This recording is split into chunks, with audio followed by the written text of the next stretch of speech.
I'm down here at the Victory Garden, and it's a much different situation than it is back at the home garden. The star of the garden continues to be the potatoes, which are looking super healthy, and they're all covered in flowers now. So I'm hoping that despite the missteps on the start, they'll produce a nice crop of potatoes this year. Even here where we had a bunch that didn't fill in, they filled out nicely, the ones that did show up, so that's good. And then here,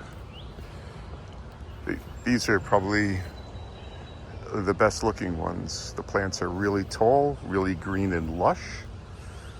And again, lots of flowers on them. So again, hopefully problems with the plants growing and stuff initially, because of the way I tore apart their roots, didn't have too much effect. The onions are coming along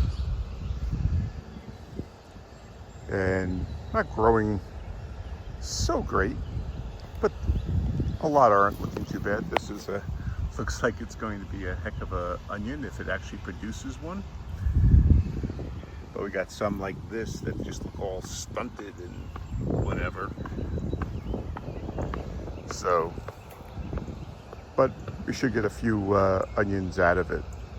I ended up transplanting the beans, the pole beans. These are the Blue Lake pole beans.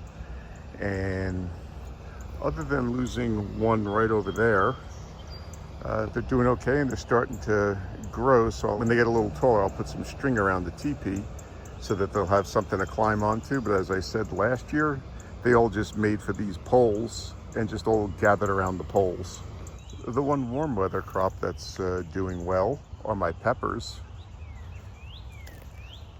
I don't know if they're stunted at all or not, but I mean, they're otherwise looking pretty healthy, and we've got a couple of peppers growing.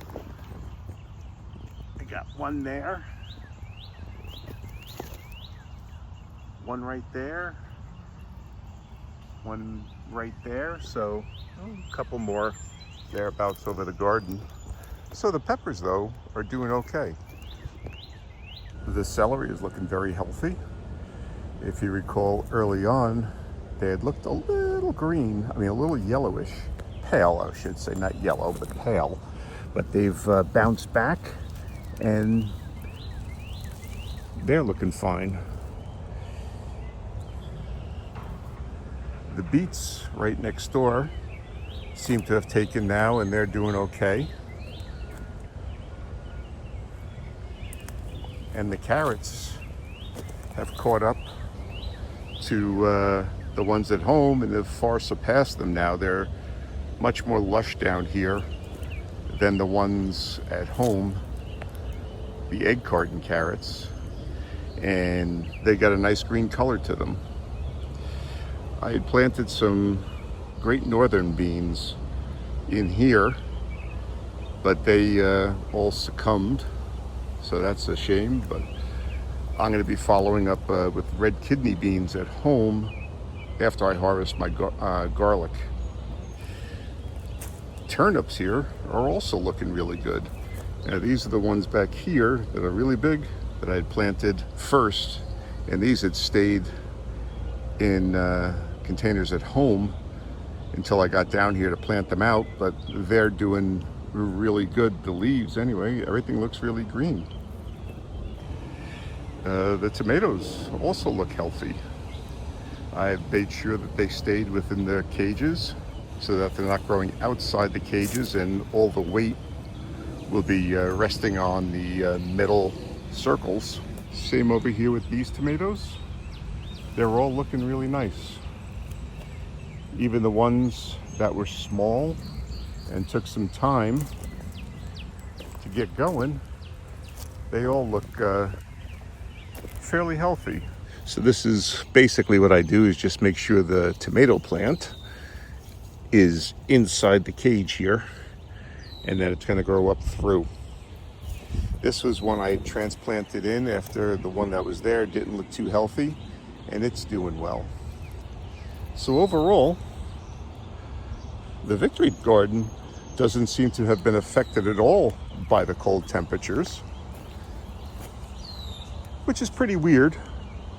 But most of these are cool weather crops, so they probably enjoyed the cool weather. Today it's in the 70s, mid 70s, which is nice. It's still supposed to dip down into the 50s for another week during the nights. It seems like it's not going to be until next week, like June 7th, that we're supposed to get temperatures in the 60s. So hopefully everything will keep going good, including our peppers, which don't seem too much worse for the wear for the cool temperatures that we've had.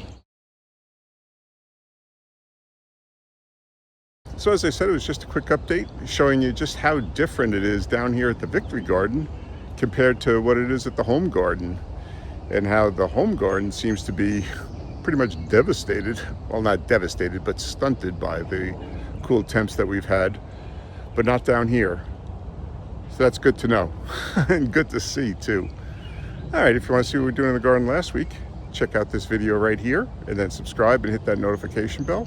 And that way you'll be able to follow along in the progress on all of our vegetables as we try to grow a supermarket down here at the Victory Garden. Okay, thanks for watching.